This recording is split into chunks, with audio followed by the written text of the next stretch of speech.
Hello everyone, welcome DP coaching classes. कैसे हो आप सब? उम्मीद है बेटा सब लोग बहुत अच्छे हो गए, पढ़ाई वगैरह बहुत अच्छे से कर रहे होगे। तो प्यारे बच्चों, हम लोग पढ़ रहे हैं क्लास 12 बायोलॉजी का फर्स्ट चैप्टर, जिसका नाम है sexual reproduction in flowering plant.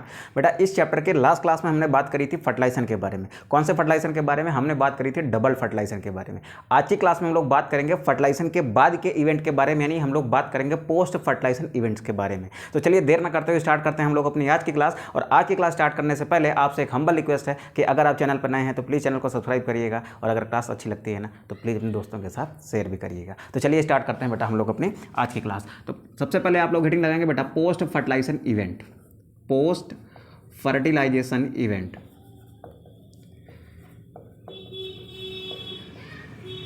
ठीक। अब पोस्ट फर्टिलाइजेशन इवेंट्स क्या होती हैं, आइए समझते हैं। सबसे पहले हमने बात करी थी किसके बारे में? फर्टिलाइजेशन के बारे में। तो फर्टिलाइजेशन के बाद क्या सिनेरियो बना था वो हम लोग देखेंगे। उसके बाद कैसे कैसे चीज़ें डेवलप हुई हैं वो समझने का प्रयास करेंगे, ठीक है। तो लास्ट क्लास में हमने क्या बात करी थी कि फर्टिलाइजेशन के बाद क्या होता है। फर्टिलाइजेशन के बाद क्या होता है बेटा, हमारे पास यहाँ पर दो चीज़ें हमको मिलती हैं। एक तो मिला था यहाँ पर एक डिप्लॉयड स्ट्रक्चर, जिसको हमने कहा था जाइगोट है। ये क्या था? ये था जाइगोट, जो कैसा था? जो 2n था, यानी डिप्लॉयड था। उसके बाद यहाँ पर एक न्यूक्लियस हमें प्राप्त हुआ था, जो कैसा था? जो ट्रिप्लॉयड था, ठीक है। इस ट्रिप्लॉयड न्यूक्लियस को हमने क्या कहा था? इसको हमने कहा था प्राइमरी एंडोस्पर्म न्यूक्लियस, PEN, ठीक है। और ये जो सेल बनी हुई है, जिस सेल के अंदर ये प्राइमरी एंडोस्पर्म न्यूक्लियस है ना, इस सेल को हमने कहा था प्राइमरी एंडोस्पर्म सेल, ठीक है। अब पोस्ट फर्टिलाइजेशन इवेंट्स में क्या क्या होगा, वो सारी कहानी कहाँ से शुरू होगी? इस जाइगोट से और इस प्राइमरी एंडोस्पर्म न्यूक्लियस से, ठीक है। तो पोस्ट फर्टिलाइजेशन इवेंट्स में हम लोग क्या देखने वाले हैं? हम लोग देखने वाले हैं सबसे पहले बेटा एंडोस्पर्म डेवलपमेंट को। हम लोग बात करेंगे किसके बारे में? हम लोग बात करेंगे एंडोस्पर्म डेवलपमेंट के बारे में, ठीक। उसके बाद हम बात करेंगे एम्ब्रियोनिक डेवलपमेंट के बारे में,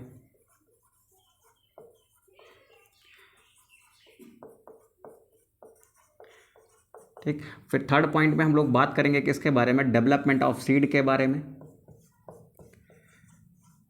डेवलपमेंट ऑफ सीड के बारे में। और लास्ट में हम लोग बात करेंगे डेवलपमेंट ऑफ फ्रूट के बारे में,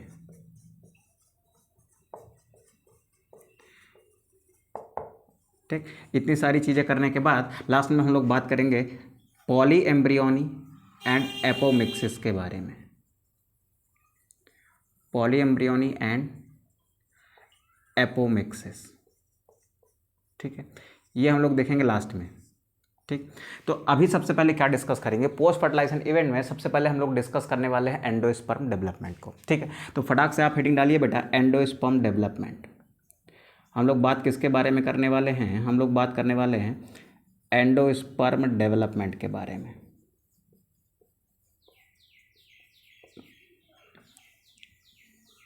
ठीक है।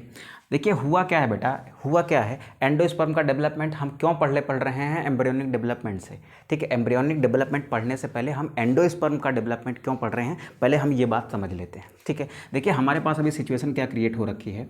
हमारे पास सिचुएशन ये है कि हमारी एम्ब्रियो साइक में अभी क्या है, अभी यहाँ पर डिप्लॉयड जाइगोट है बेटा। ये क्या है? ये एक जाइगोट है,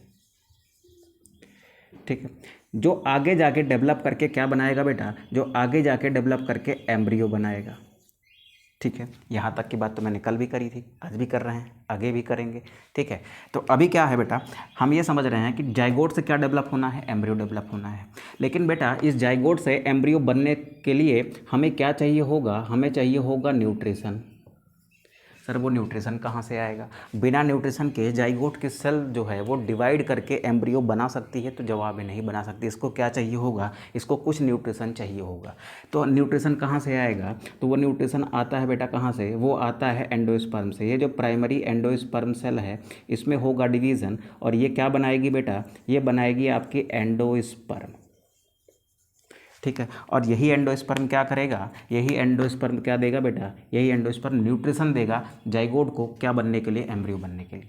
तो थोड़ा बहुत एंडोस्पर्म तो बना होना चाहिए ना जाइगोट में डिवीजन स्टार्ट होने से पहले। जाइगोट में डिवीजन स्टार्ट होने से पहले थोड़ी मात्रा में एंडोस्पर्म बना होना चाहिए, तभी जाइगोट किस में चेंज होना स्टार्ट करेगा? एम्ब्रियो में चेंज होना स्टार्ट करेगा। तो एंडोस्पर्म इसलिए ज़रूरी हो जाता है हमारे लिए क्योंकि ये क्या है, ये एक न्यूट्रिटिव टिश्यू है किसके लिए, जाइगोट के लिए, क्या बनाने के लिए, एम्ब्रियो बनाने के लिए। ठीक है, यहाँ तक बात क्लियर है बेटा। अब हम लोग ये देखेंगे कि एंडोस्पर्म होती क्या है और एंडोस्पर्म का डेवलपमेंट कैसे होता है। तो फर्स्ट ऑफ ऑल हम यहाँ पर छोटी सी हेडिंग डालते हैं बेटा, एंडोस्पर्म क्या होती है। तो एंडोस्पर्म क्या है बेटा, ध्यान से देखो, एंडोस्पर्म किसी सीड के अंदर मौजूद वो टिश्यू है जो जाइगोट को डेवलप करने के लिए न्यूट्रिशन देता है। ठीक है, देख लो, जाइगोट का न्यूट्रिशन दे रहा है ना डेवलप करने के लिए, कौन दे रहा है, एंडोस्पर्म। तो एंडोस्पर्म क्या है, वो टिश्यू है कहाँ पर मौजूद, सीड के अंदर, क्योंकि ये एम्ब्रियो साइक जो है ना, ये कहाँ पर होता है, ओव्यूल के अंदर होता है, और ओव्यूल ही फर्टिलाइजेशन के बाद सीड बनता है। आपने ये लिखा है ना डेवलपमेंट ऑफ सीड, हम ये देखेंगे कि जो ओव्यूल होता है जिसके अंदर ये एम्ब्रियो साइक है, वही ओव्यूल आगे जाके क्या बनाएगा, सीड बनाएगा।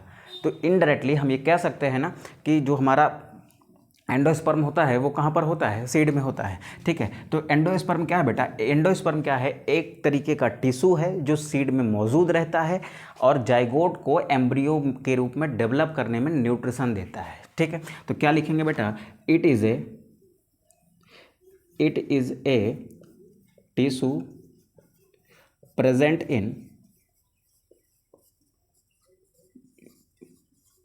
इन seed which provide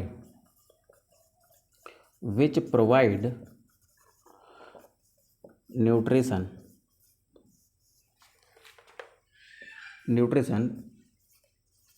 to zygote to develop into embryo। ठीक है, जो जाइगोट को एम्ब्रियो में डेवलप करने के लिए क्या प्रोवाइड करता है, न्यूट्रिशन प्रोवाइड करता है। ठीक है, ये बात हो गई एंडोस्पर्म की। अब एंडोस्पर्म का अगर रोल पूछे तो एंडोस्पर्म का रोल क्या है, एंडोस्पर्म एक न्यूट्रिटिव टिश्यू है जो जाइगोट को न्यूट्रिशन देगा, किस बात के लिए, जाइगोट से एम्ब्रियो में डेवलप होने के लिए। ठीक है, तो ये बात हो गई किसकी बेटा, ये बात हो गई एंडोस्पर्म की। एक फैक्ट पॉइंट और याद रख लीजिएगा कि एंडोस्पर्म की कुछ मात्रा का निर्माण जाइगोट के एम्ब्रियो में बदलने वाली प्रोसेस स्टार्ट होने से पहले होता है। मेरे कहने का मतलब क्या है, ध्यान समझो कि जाइगोट से एम्ब्रियो बनेगा, ये बात तो एकदम फिक्स है। तो जाइगोट से एम्ब्रियो बनने की जब प्रोसेस स्टार्ट होती है ना, उससे पहले ही कुछ मात्रा में यानी कुछ अमाउंट में एंडोस्पर्म डेवलप हो गया होता है। ठीक, तो क्या लिखेंगे बेटा, some amount of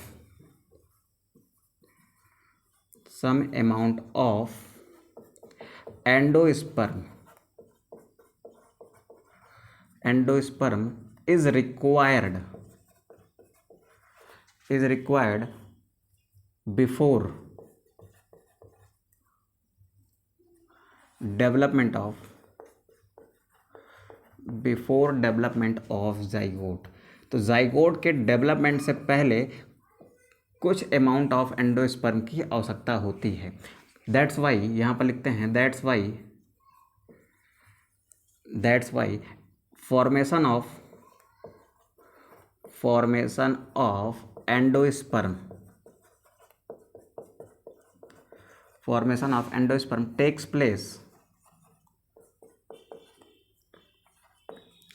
takes place before zygote development. Zygote के डेवलपमेंट से पहले ही क्या हो जाता है बेटा, एंडोस्पर्म का डेवलपमेंट स्टार्ट हो जाता है। ठीक है, यहाँ तक बात समझ आई बेटा, यहाँ तक बात समझ आई हो तो अब आगे बढ़ते हैं। ये बात थी हमारी एंडोस्पर्म की। अब सवाल ये है कि हाउ एंडोस्पर्म डेवलप, यानी एंडोस्पर्म डेवलप कैसे होती है। तो आइए समझते हैं। यहाँ पर आप हेडिंग लगाएंगे बेटा, डेवलपमेंट ऑफ एंडोस्पर्म। हम लोग क्या देखने वाले हैं, अब हम लोग देखने वाले हैं डेवलपमेंट ऑफ एंडोस्पर्म। तो आप लोग हेडिंग लगाएंगे बेटा, डेवलपमेंट ऑफ एंडोस्पर्म। ठीक है, देखो बेटा अभी क्या है, अभी आप कॉन्सेप्ट की क्लासेस कर रहे हो, आप कॉन्सेप्ट की क्लासेस करते जाओ, फिर जैसे ही आपका ये कवर अप हो जाएगा वैसे ही हम लोग स्टार्ट कर देंगे क्वेश्चंस की प्रैक्टिस। एमसीक्यू के थ्रू हम लोग इन सारे कॉन्सेप्ट को फिर से रिवाइज करने का प्रयास करेंगे, जहाँ पर आपकी एफिशिएंसी भी अच्छी हो जाएगी। ठीक है, कॉन्सेप्ट्स को समझने की। ठीक, और आपको ये भी समझ आ जाएगा कि आपकी जो पढ़ाई है उसका स्तर क्या है। ठीक है, तो चलिए हम लोग आगे बढ़ते हैं अपने टॉपिक की तरफ और आगे देखते हैं डेवलपमेंट ऑफ एंडोस्पर्म। अब हम लोग ये समझने का प्रयास करते हैं ना कि कैसे डेवलपमेंट होता है एंडोस्पर्म का। ठीक है, तो हमने क्या देखा है, हमारे पास क्या है, हमारे पास एक एम्ब्रियो साइक है। ठीक है, इस एम्ब्रियो साइक में क्या है बेटा, इस एम्ब्रियो साइक में जाइगोट है।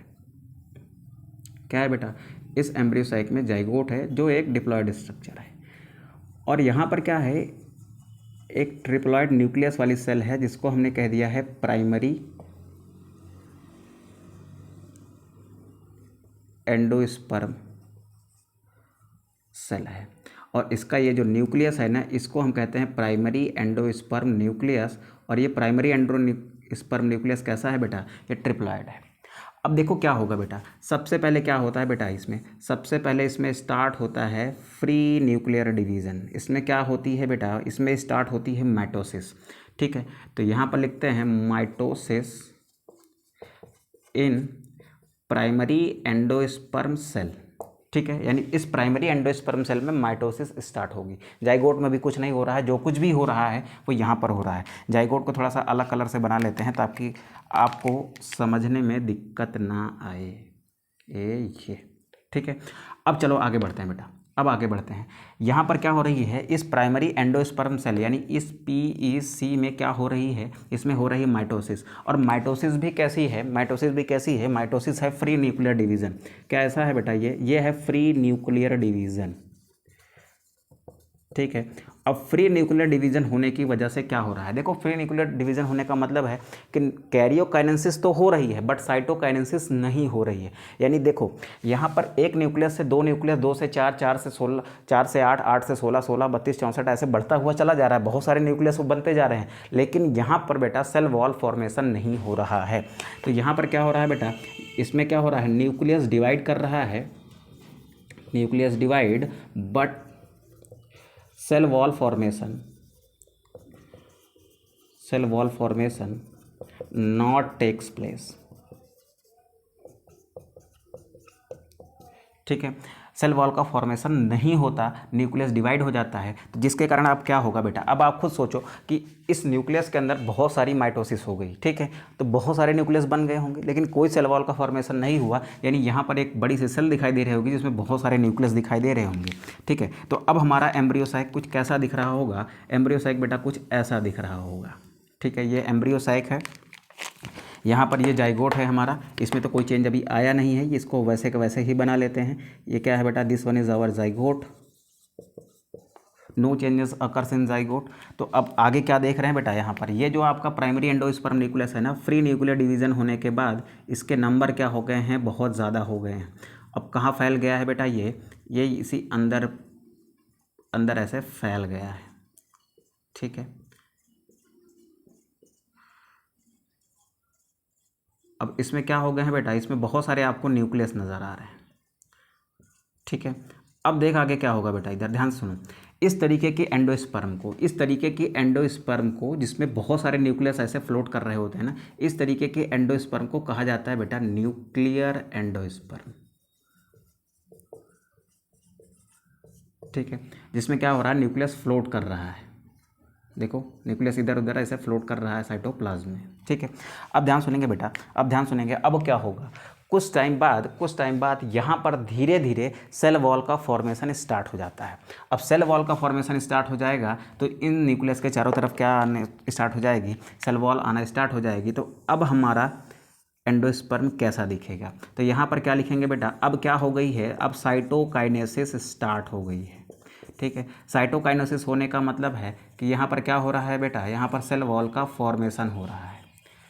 ठीक है, due to cell wall formation यहाँ पर क्या दिखाई देगा, यहाँ पर दिखाई देंगी बहुत सारी सेल्स इस एम्ब्रियो साइक्स में। अब क्या दिखाई देंगी, अब दिखाई देंगी बहुत सारी सेल्स ऐसे। देखो यहाँ पर क्या हो गया बेटा, ये हो गया आपका जाइगोट, कोई चेंज नहीं आया इसमें। इसके बाहर यहाँ पर क्या था, बहुत सारे ऐसे न्यूक्लियस फैले हुए थे। देखो बहुत सारे ऐसे क्या थे, न्यूक्लियस फैले हुए थे।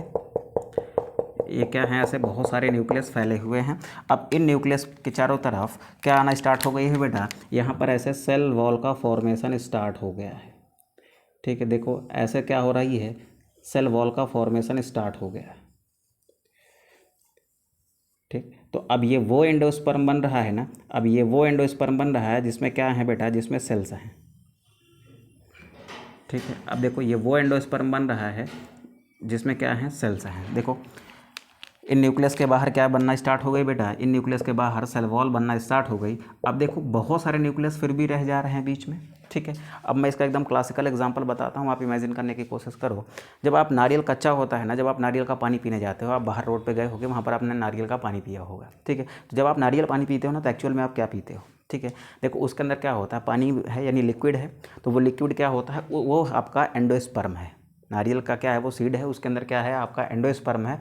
और वो एंडोस्पर्म किस रूप में है, वो आपकी न्यूक्लियर एंडोस्पर्म है। उसी नारियल को कुछ टाइम तक के लिए रख दिया जाता है, तो आप देखो फिर उसमें क्या हो जाता है बेटा, नारियल जब सूख जाता है ना, तो वही जो पानी वाला पार्ट होता है वो क्या हो जाता है, ठीक, वो वाला पार्ट पूरी तरीके से गायब हो जाता है और उसमें क्या दिखने लगता है, वाइट वाइट सा नारियल का पार्ट दिखने लगता है, ठीक है, जिसको हम लोग खाते हैं, जिसको हम लोग ड्राई फ्रूट्स के रूप में यूज़ करते हैं। आप घर में खीर वगैरह बनती होगी, उसमें इस्तेमाल होता है, ठीक है। अच्छा, ऐसे भी नहीं देखना है, तो आप कहीं मंदिर अंदर जाते होगे जहाँ नारियल चढ़ाया जाता है, जब नारियल वो फोड़ते हो ना, तो उसमें से क्या निकलता है, उसमें से निकलता है पानी। पानी के साथ में क्या होता है, कुछ वाइट कलर का पार्ट भी होता है। तो जो वाइट कलर का पार्ट होता है ना, वो ये वाला पार्ट है, ठीक है। और जो पानी वाला पार्ट निकल रहा है ना, वो ये वाला पार्ट है, ठीक है। अभी वो ट्रांजिशन फेज में है, जब वो एकदम पूरा पक जाएगा ना, तो उसमें क्या हो जाएगा बेटा, उसमें क्या हो जाएगा, वो पूरा पूरा एंडोस्पर्म जो है ना, वो किस में चेंज हो जाएगा, सेलुलर एंडोस्पर्म में चेंज हो जाएगा, बीच का पानी क्या होगा, गायब हो जाएगा। तो सूखा नारियल होता है, ठीक, उसमें ऐसा ही होता है। लेकिन जो हम मंदिर में चढ़ाते हैं, जो फोड़ते हैं, उसमें से पानी निकलता है, वो पानी एक्चुअल में क्या है, ये बीच वाला एंडोस्पर्म है, जो फूटने के बाद निकलता है। उसके बाद ये जो वाइट वाइट सा पार्ट आपको किनारे दिख रहा होगा ना नारियल में, वो ये वाला पार्ट है, जो अभी हमने सेलुलर पार्ट बनाया है। तो ये कौन सी एंडोस्पर्म है बेटा, ये हमारी है सेलुलर एंडोस्पर्म। इस तरीके के एंडोस्पर्म को हमने नाम क्या दिया है बेटा, इसको नाम दिया है cellular endosperm. This one is our cellular endosperm. तो कुल मिला के एंडोस्पर्म का डेवलपमेंट कैसे हो रहा है हम समझ रहे हैं बेटा। एक बार फिर से वहाँ से रिकैप करते हैं, हम लोग स्टार्ट करते हैं फिर से, ताकि आपको क्लैरिटी आ जाए कि अभी तक हमने क्या सीखा है। देखिए हमने क्या बात करी, हमने कल की क्लास में देखा था फर्टिलाइजेशन के बारे में। देखिए फर्टिलाइजेशन के बाद क्या होता है, फर्टिलाइजेशन के बाद हमारे पास प्राइमरी एंडोस्पर्म सेल होता है और जाइगोट होता है। प्राइमरी एंडोस्पर्म सेल जो है वो आगे जाके क्या बनाता है, एंडोस्पर्म बनाता है। जाइगोट जो है वो आगे जाके क्या बनाता है, एम्ब्रियो बनाता है। लेकिन जाइगोट से एम्ब्रियो में चेंज होना होता है जब, तो उसको कुछ न्यूट्रिशन की ज़रूरत पड़ती है। तो जाइगोट को जो न्यूट्रिशन की आवश्यकता होती है, वो न्यूट्रिशन कहाँ से आएगा, तो सर इसका जवाब है कि वो न्यूट्रिशन आएगा एंडोस्पर्म से। तो इसका मतलब है कि एंडोस्पर्म का फॉर्मेशन पहले होता है जाइगोट के डेवलपमेंट से, ठीक है। अब सवाल है कि एंडोस्पर्म क्या है। देखिए एंडोस्पर्म एक तरीके का न्यूट्रिटिव टिश्यू है, जो कहाँ पाया जाता है, जो सीड के अंदर पाया जाता है, और वो जाइगोट के डेवलपमेंट में न्यूट्रिशन देता है, किसको, जाइगोट को, ठीक है। फिर हमने बात करी कि जाइगोट का डेवलपमेंट होने से पहले एंडोस्पर्म डेवलपमेंट हो जाएगा। तो एंडोस्पर्म डेवलपमेंट होगा कैसे, आइए समझते हैं। देखिए ये आपका क्या है, ये फर्टिलाइजेशन के बाद का सिनेरियो है, जहाँ पर एक जाइगोट दिख रहा है, जहाँ पर एक प्राइमरी एंडोस्पर्म सेल दिख रही है। प्राइमरी एंडोस्पर्म सेल में होती है माइटोसिस, और वो माइटोसिस फ्री न्यूक्लियर डिवीजन होता है। फ्री न्यूक्लियर डिवीजन का मतलब है कि वहाँ पर कैरियोकाइनेसिस हो रही है, यानी न्यूक्लियस का डिवीजन हो रहा है, बट साइटोकाइनेसिस नहीं हो रही है, यानी karyokinesis is not followed by cytokinesis, ठीक है। अब आगे देखिए क्या होगा, जब साइटोकाइनेसिस नहीं होगी यानी सेल वॉल का फॉर्मेशन नहीं होगा। सेल वॉल का फॉर्मेशन नहीं होगा तो बहुत सारे न्यूक्लियस ऐसे बन जाएंगे। अब बहुत सारे न्यूक्लियस बन जाएंगे बेटा ऐसे, तो ये जो बहुत सारे न्यूक्लियस वाली आपको एंडोस्पर्म दिख रही है ना, इसको हम क्या कहते हैं, न्यूक्लियर एंडोस्पर्म कहते हैं। फिर कुछ टाइम बाद इसी न्यूक्लियर एंडोस्पर्म में धीरे धीरे क्या होगी, साइटोकाइनेसिस स्टार्ट होगी। जब साइटोकाइनेसिस स्टार्ट होगी तो इसमें क्या फॉर्मेशन चालू हो जाएगा, इसमें सेल वॉल का फॉर्मेशन चालू हो जाएगा। अब ये न्यूक्लियर एंडोस्पर्म किस में बदल रही है, सेलुलर एंडोस्पर्म में बदल रही है। इसका क्लासिकल एग्जांपल हमने क्या बताया आपको, कोकोनट, ठीक है। कोकोनट का आप जब देखो, जब वो कच्चा होता है, जो आप रोड पे मिलता है ना, जब उसमें बहुत सारा पानी होता है, तो उसके जो आप पानी पीते हो ना, एक्चुअल में क्या है, वो न्यूक्लियर एंडोस्पर्म है, ठीक है। फिर विद द टाइम जैसे ही वो नारियल थोड़ा सा पकना स्टार्ट करता है, ठीक है, थोड़ा सा वो मेच्योर होता है, उसमें क्या होता है बेटा, उसमें सेल वॉल का फॉर्मेशन स्टार्ट हो जाता है, और वो न्यूक्लियर एंडोस्पर्म किस में चेंज होना स्टार्ट हो जाती है, सेलुलर एंडोस्पर्म में। जो नारियल आप मंदिर में चढ़ाते हो ना, जो फोड़ते हो, उसमें से पानी निकलता है, वो ये बीच वाला न्यूक्लियर एंडोस्पर्म है, जो अभी सेलुलर एंडोस्पर्म में नहीं बदला होता है। लेकिन फोड़ने के बाद आपको क्या मिलता है, फोड़ने के बाद वहाँ पर आपको एक वाइट कलर का पार्ट मिलता है, जिसको खाने पर बहुत मीठा सा महसूस होता है। तो वो क्या है भैया, वो आपका सेलुलर एंडोस्पर्म है, ठीक है। और वही नारियल थोड़ा सा और मैच्योर हो जाता है ना, तो नारियल सूख जाता है। जब सूख जाता है तो उसके अंदर पानी नहीं होता। जब पानी नहीं होता, इसका मतलब क्या है कि न्यूक्लियर एंडोस्पर्म पूरी तरीके से खत्म हो गई है, और चेंज हो गई है किसमें, वो चेंज हो गई है सेलुलर एंडोस्पर्म में। उसमें केवल और केवल व्हाइट कलर का पार्ट आपको दिखता है, जिसका उपयोग हम ड्राई फ्रूट्स के रूप में करते हैं, ठीक है। तो आई होप यहाँ तक के कॉन्सेप्ट आपको क्लियर हो गए होंगे। यहाँ तक का कॉन्सेप्ट क्लियर हो गया है बेटा, तो आप इसको स्क्रीनशॉट करेंगे। देन हम लोग बात करेंगे टाइप्स ऑफ एंडोस्पर्म की। तो अच्छा, टाइप्स ऑफ एंडोस्पर्म बात करने से पहले एक चीज़ तो हमें समझ आ रही है कि दो टाइप के एंडोस्पर्म तो हमको यहीं दिख रही है, nuclear endosperm and cellular endosperm. तो दो टाइप की तो है ही है। एक एडिशनल बात कर लेंगे हैलोबियल टाइप की, ठीक है। वो सारी बातें अभी करने वाले हैं हम लोग। फटाक से आप इसका स्क्रीनशॉट करें, देन हम लोग आगे बढ़ जाते हैं बेटा। करिए स्क्रीनशॉट बेटा। चलो बेटा इसको रफ करते हैं।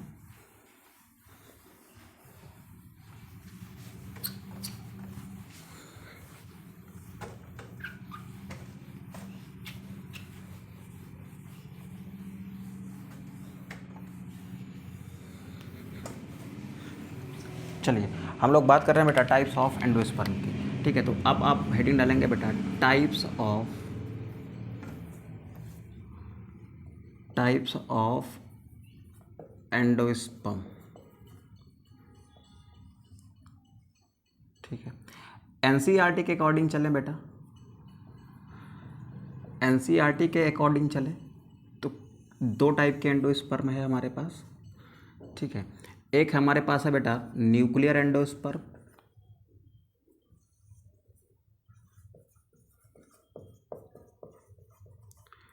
ठीक है, और एक है हमारे पास बेटा सेलुलर एंडोस्पर्म। ठीक है, एक है हमारे पास न्यूक्लियर एंडोस्पर्म और एक है हमारे पास सेलुलर एंडोस्पर्म, जैसे अभी हमने यहाँ पर देखा है। ठीक है, एक थर्ड एंडोस्पर्म भी होती है, उसको भी हम लोग बाद में समझ लेंगे। ये क्या है बेटा, ये एक्स्ट्रा पॉइंट है, एक्स्ट्रा पॉइंट समझ लेते हैं। एक थर्ड भी होती है, ये फर्स्ट हो गई, ये सेकंड हो गई, और एक थर्ड होती है जिसको हम लोग कहते हैं हेलोबियल एंडोस्पर्म। ठीक है, अब आइए समझते हैं कि ये तीनों क्या क्या है।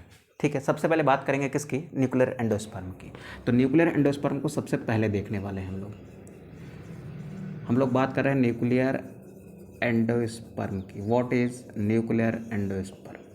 ठीक है, तो पहले तो आप ये समझ लीजिए कि एंजियोस्पर्म प्लांट में न्यूक्लियर एंडोस्पर्म जो है ना वो मोस्ट कॉमन है। सबसे ज़्यादा पाई जाने वाली एंडोस्पर्म कौन सी है, इन तीनों में सबसे ज़्यादा कॉमन कौन सी है, वो न्यूक्लियर एंडोस्पर्म है। यानी ज़्यादातर प्लांट्स में कौन सी होगी, वो न्यूक्लियर एंडोस्पर्म होगी। तो ये बात हम पहले लिख लेते हैं। ठीक है, तो क्या लिखेंगे, it is most common endosperm, it is most common endosperm in angiosperm plant।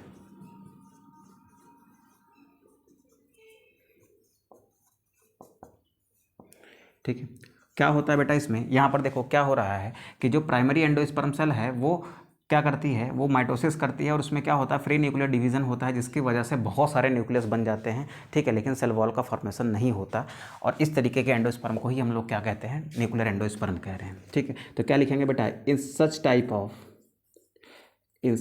Of endosperm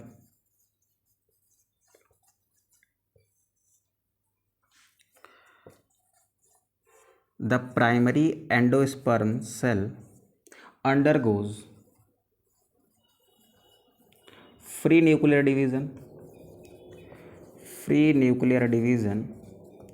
which results formation of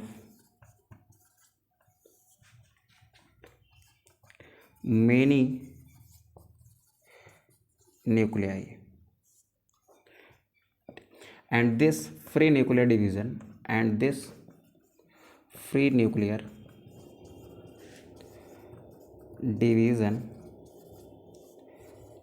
is not followed by cytokinesis। ठीक है, अब क्या हो रहा है भैया, ध्यान समझें, हो क्या रहा है कि यहाँ पर क्या है, एक ऐसे हमारे पास एम्ब्रियो साइक है, जिस एम्ब्रियो साइक में क्या है बेटा, एक जाइगोट है ये। ठीक है, यहाँ पर क्या था, यहाँ पर एंडोस्पर्म न्यूक्लियस था। इसमें क्या हो रहा है बेटा, यहाँ पर हो रही है माइटोसिस कैसी है, फ्री न्यूक्लियर डिवीज़न है। आपको पता है फ्री न्यूक्लियर डिवीज़न में क्या होता है, साइटोकाइनेसिस नहीं होती, कैरियोकाइनेसिस हो जाती है, यानी न्यूक्लियस का डिवीज़न हो जाएगा बट सेल का डिवीज़न नहीं होगा। तो यहाँ पर क्या दिखेगा बेटा, यहाँ पर दिखेगा कुछ सिनारियो ऐसे, ये जाइगोट हो गया। अब यहाँ पर क्या दिख रहे हैं, यहाँ पर इस तरीके के बहुत सारे ऐसे न्यूक्लियस दिख रहे हैं। ठीक है, ये क्या है बेटा, ये है हमारी न्यूक्लियर एंडोस्पर्म।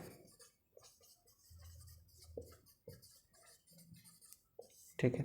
जो बाद में अगर साइटोकाइनेसिस करेगी तो किस में चेंज हो जाएगी, सेलुलर एंडोस्पर्म में चेंज हो जाएगी, वो एक अलग बात है। ठीक है। अच्छा, न्यूक्लियर एंडोस्पर्म कहाँ मिलती है बेटा, इसके एग्जाम्पल क्या क्या है बेटा। ठीक है, इसका एग्जाम्पल हमने अभी क्या कहा था कि ये कोकोनट वाटर है।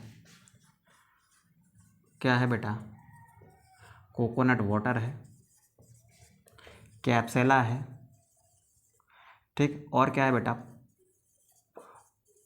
पॉलीपेटैली। पॉलीपेटैली ग्रुप के जो प्लांट्स हैं उनमें भी क्या दिखती है आपको, न्यूक्लियर एंडोस्पर्म ही दिखती है। ठीक है, यहाँ पर एटसेट्रा लिख लेना। तो ये हो गए एग्जाम्पल जो हमें कुछ याद रखने हैं। ठीक है, अब हम लोग आगे बढ़ते हैं कहाँ पर बेटा, सेलुलर एंडोस्पर्म में। सेलुलर एंडोस्पर्म पढ़ने से पहले इसको हमें क्या करना पड़ेगा, रफ करना पड़ेगा। तो चलो कर लेते हैं, इसको हम लोग करते हैं रफ बेटा। अब हम लोग देखते हैं सेलुलर एंडोस्पर्म को। ठीक है, फिर लास्ट में देखेंगे हम लोग हैलोबियल एंडोस्पर्म को।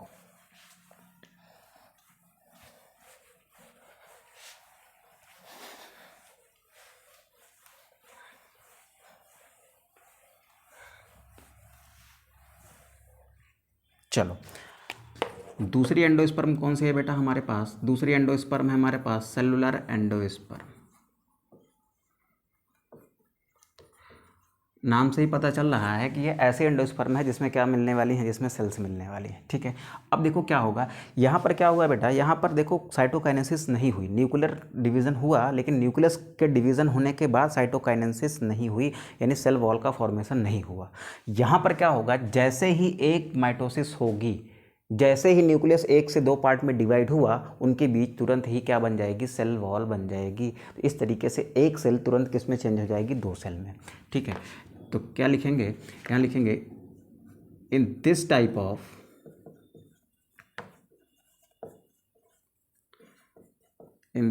Of endosperm mitosis in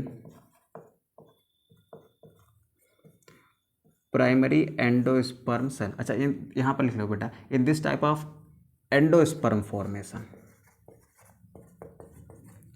mitosis in primary endosperm cell is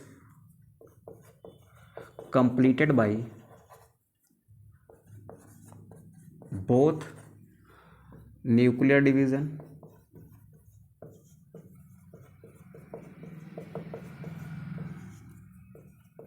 and cell wall formation. Means nuclear division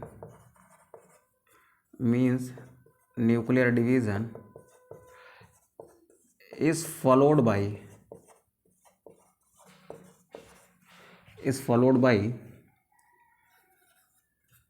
cytokinesis. ठीक है, कैसे होगा देखो इधर, मान लो हमारे पास क्या है, मान लो हमारे पास ये एक एम्ब्रियो साइक है बेटा। इस एम्ब्रियो साइक में क्या है, इस एम्ब्रियो साइक में एक जाइगोट है। ठीक है सर, जाइगोट है। उसके बाद यहाँ पर क्या है बेटा, यहाँ पर क्या है, एक प्राइमरी एंडोस्पर्म न्यूक्लियस है जो ट्रिप्लॉइड है। अब यहाँ पर क्या हो रही है बेटा, यहाँ पर हो रही है माइटोसिस। क्या हो रही है, यहाँ पर हो रही है बेटा माइटोसिस। माइटोसिस होने के बाद क्या होगा, माइटोसिस होने के बाद क्या होगा, जाइगोट जो है जैसा वैसा ही रहने दो। यहाँ पर क्या होगा, जब यहाँ पर माइटोसिस होगी तो न्यूक्लियस जो है ना वो दो पार्ट में डिवाइड हो जाएगा। न्यूक्लियस दो पार्ट में डिवाइड हो रहा है कुछ ऐसे, न्यूक्लियस क्या हुआ बेटा, दो पार्ट में डिवाइड हो गया। अब जैसे न्यूक्लियस दो पार्ट में डिवाइड हुआ, यहाँ पर क्या हो रहा है बेटा, यहाँ पर सेल वॉल का फॉर्मेशन हो रहा है। इसमें ऐसा नहीं हो रहा था, इसमें क्या हो रहा था, फ्री न्यूक्लियर डिवीजन, बहुत सारे न्यूक्लियस बन जा रहे थे। यहाँ पर क्या बन रही है बेटा, देखो सेल्स बन रही हैं। ठीक है, फिर क्या होगा, फिर जब अगेन माइटोसिस होगी, अगेन क्या होगी बेटा, यहाँ पर अगेन माइटोसिस होगी, अगेन माइटोसिस। जब अगेन माइटोसिस होगी ना, then what will happen, then इससे दो न्यूक्लियस बनेगा, इस वाले से भी दो न्यूक्लियस बनेगा। तो यहाँ पर टोटल कितने न्यूक्लियस हो जा रहे हैं बेटा, टोटल हो जा रहे हैं 4, और बीच में अभी भी क्या है, यहाँ पर जाइगोट है। ठीक है, अब यहाँ पर क्या होगा बेटा, अब यहाँ पर देखो ऐसे सेल्स का फॉर्मेशन हो जा रहा है। देखो सेल्स बनती जा रही है ना, ऐसे करते हुए माइटोसिस होती जाएगी, और यहाँ पर क्या होगा बेटा, सब माइटोसिस के साथ साथ में सेल्स के नंबर क्या होते जाएंगे, बढ़ते जाएंगे। ठीक, क्यों? क्योंकि जैसे जैसे न्यूक्लियस के नंबर बढ़ेंगे वैसे वैसे सेल वॉल का फॉर्मेशन होता जाएगा, और फिर एक टाइम ऐसा आएगा कि हमारी ये एंडोस्पर्म कुछ ऐसे दिखेगी। ठीक, ये हो गया बेटा हमारा एम्ब्रियो सैक, ये हो गया उस एम्ब्रियो सैक के अंदर का जाइगोट। ठीक, और यहाँ पर क्या दिखेगा बेटा, यहाँ पर दिखेंगे ऐसे बहुत सारी सेल्स, और ये सेल्स कुछ ऐसे होंगी।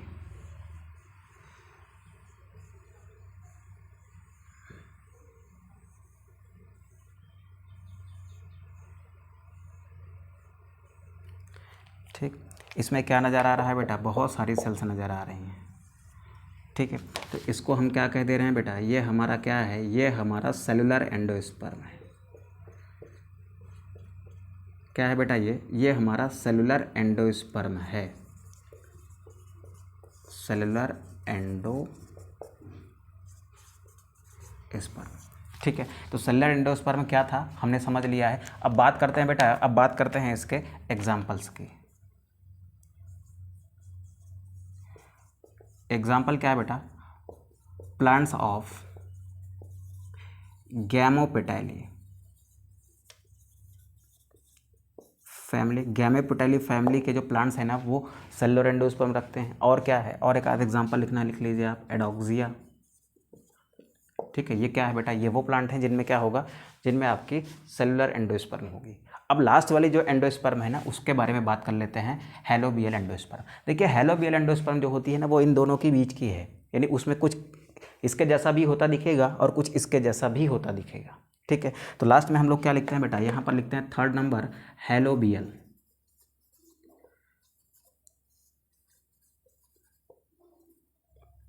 हैलोबियल एंडोस्पर्म। ठीक है, तो यहाँ पर क्या लिखेंगे बेटा, पहली बात तो क्या कहेंगे कि हैलोबियल एंडोस्पर्म जो है ना वो न्यूक्लियर एंडोस्पर्म और सेलुलर एंडोस्पर्म के बीच की एंडोस्पर्म है। ठीक है, तो क्या लिखेंगे बेटा, the helobial endosperm, the helobial endosperm is middle between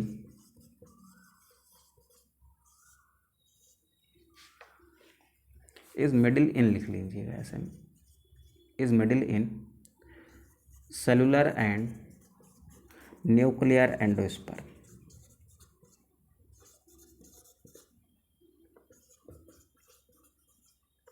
कैसे फॉर्मेशन होगा बेटा, यहाँ पर लिखेंगे एट फर्स्ट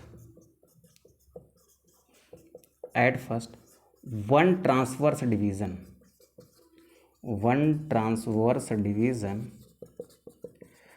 takes place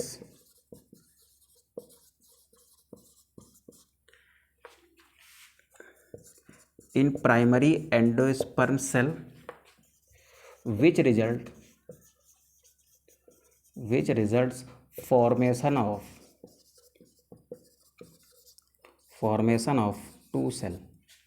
ठीक, and after formation of two cell there is free nuclear division in both cell, यानी ये जो दो सेल बन रही हैं इनमें क्या होगा बेटा, फ्री न्यूक्लियर डिवीजन होगा। एंड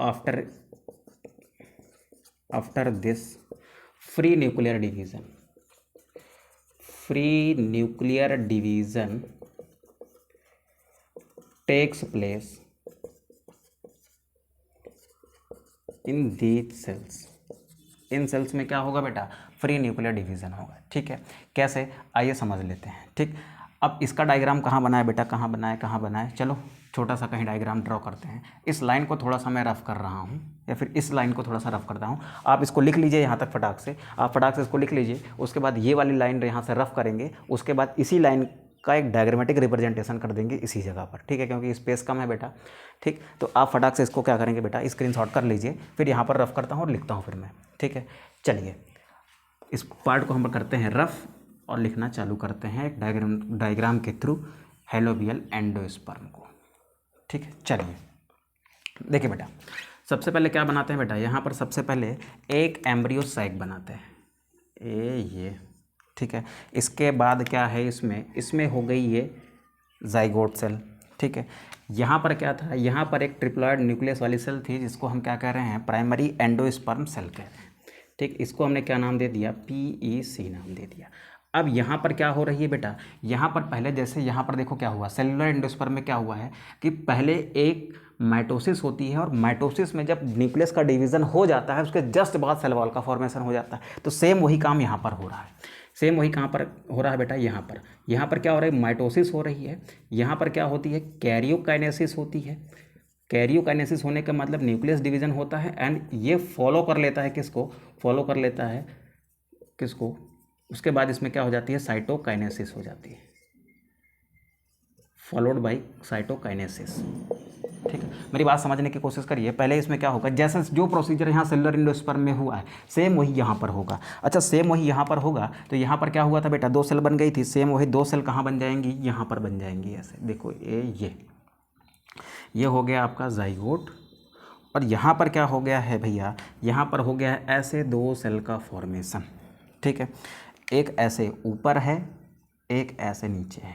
ये माइटोसिस जो हुई है ना, ये कैसा डिवीज़न था बेटा, ये ट्रांसवर्स डिवीज़न है। ट्रांसवर्स डिवीज़न का मतलब कैसे होता है, ट्रांसवर्स यानी ऐसे डिवाइड करके है, ठीक है। अब ध्यान से समझेंगे बेटा। अब देखो क्या हुआ आगे,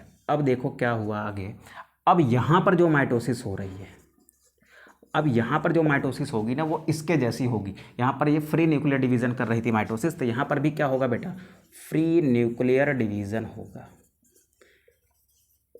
ठीक है। यहाँ पर क्या हो रहा है बेटा, फ्री न्यूक्लियर डिवीज़न। अच्छा, फ्री न्यूक्लियर डिवीज़न के बाद क्या मिलेगा, ये मिल जाएगा।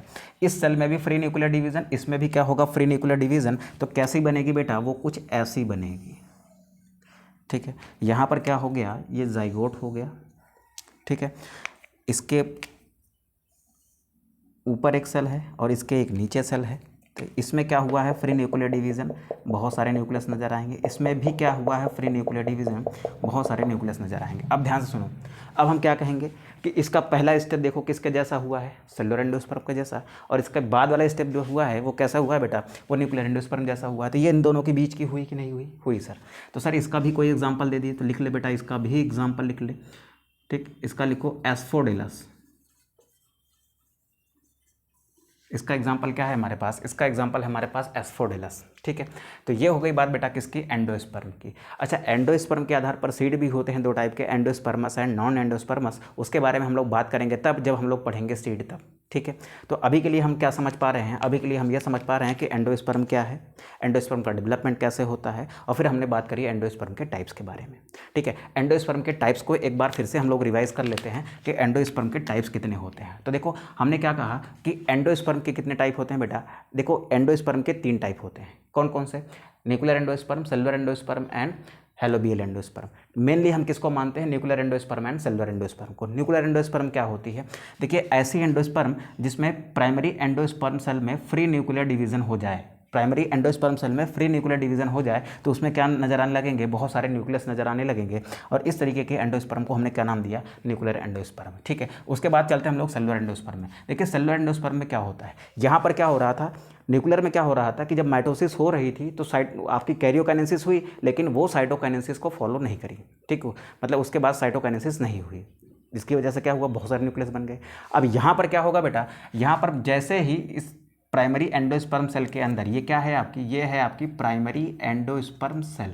इस प्राइमरी एंडोस्पर्म सेल के अंदर जैसे माइटोसिस होगी तो पहले क्या होगा, न्यूक्लियस 2 पार्ट में डिवाइड होगा, न्यूक्लियस 2 पार्ट में डिवाइड हुआ, जैसे ही डिवाइड हुआ तुरंत ही क्या बन गया, तुरंत ही सेल वॉल का फॉर्मेशन हो गया। तो अब देखो सेल सबका निर्माण हो गया कि नहीं हो गया, यहाँ पर सेल नहीं बन रही थी, यहाँ पर सेल बन रही है। अच्छा, उसके बाद जैसे ही इन न्यूक्लियस में डिवीजन होगा, फिर से माइटोसिस होगी, फिर से कैरियोकाइनेसिस होगी, तो जैसे ही कैरियोकाइनेसिस हो जाएगी तुरंत फिर से साइटोकाइनेसिस हो जाएगी, यानी फिर से क्या होगा, सेल वॉल का फॉर्मेशन हो जाएगा। तो ऐसे करते हुए हमें क्या मिलेगी, हमें एक ऐसी एंडोस्पर्म मिलेगी जिसमें बहुत सारी क्या होंगी, सेल्स होंगी, ठीक है। अब देखो ये जाइगोट है, जाइगोट के ऊपर क्या मौजूद है, बहुत सारा एंडोस्पर्म मौजूद है। उसके बाद आती है हमारी हेलोबियल एंडोस्पर्म। हेलोबियल एंडोस्पर्म एक ऐसी एंडोस्पर्म है बेटा जिसमें आपको न्यूक्लियर एंडोस्पर्म की भी कुछ झलक दिखेगी और कुछ झलक आपको सेलुलर एंडोस्पर्म की भी दिखेगी। तो यानी ये जो आपकी हेलोबियल एंडोस्पर्म है ये इन दोनों के बीच की है, ठीक है। देखो इसमें क्या होता है बेटा, ये जो प्राइमरी एंडोस्पर्म सेल है ना, इसमें पहले माइटोसिस होगी और एक ट्रांसवर्स डिवीजन होगा, यानी कैरियोकाइनेसिस होगी, उसके बाद फिर से क्या होगी, साइटोकाइनेसिस होगी। तो एक सेल से कितनी सेल बन जाएगी, 2 सेल। देखो यहाँ से यहाँ तक का प्रोसीजर किसके जैसा हुआ, वो सेलुलर एंडोस्पर्म के जैसा हुआ है। उसके बाद क्या होगा, जब ये 2 सेल बन जाएगी ना, उसके जस्ट बाद क्या होगा, इन दोनों सेल में फ्री न्यूक्लियर डिवीजन हो जाएगा। यानी इसके बाद जो अगली माइटोसिस होगी ना, वो कैसी होगी, फ्री न्यूक्लियर डिवीजन। यानी वहाँ पर न्यूक्लियस का डिवीजन होगा बट सेल वॉल का फॉर्मेशन नहीं होगा, यानी साइटोकाइनेसिस नहीं होने वाली है। जिसकी वजह से क्या होता है, इस ऊपर वाली सेल में भी बहुत सारे न्यूक्लियस नजर आते हैं, नीचे वाली सेल में भी क्या होते हैं, बहुत सारे न्यूक्लियस नजर आते हैं। इसका एग्जाम्पल क्या है बेटा, इसका एग्जाम्पल है आपका एस्फोडेलस। ठीक है, तो यहाँ तक बात कर ली हमने किसके बारे में, एंडोस्पर्म के बारे में। आई होप आपको लेक्चर अच्छा लगा होगा। अगर लेक्चर अच्छा लगा है तो प्लीज़ अपने दोस्तों के साथ शेयर जरूर करिएगा। ठीक है, और चैनल पर नए हैं तो सब्सक्राइब जरूर कर लीजिएगा बेटा, और वीडियो अच्छा लगा तो लाइक भी कर दीजिएगा।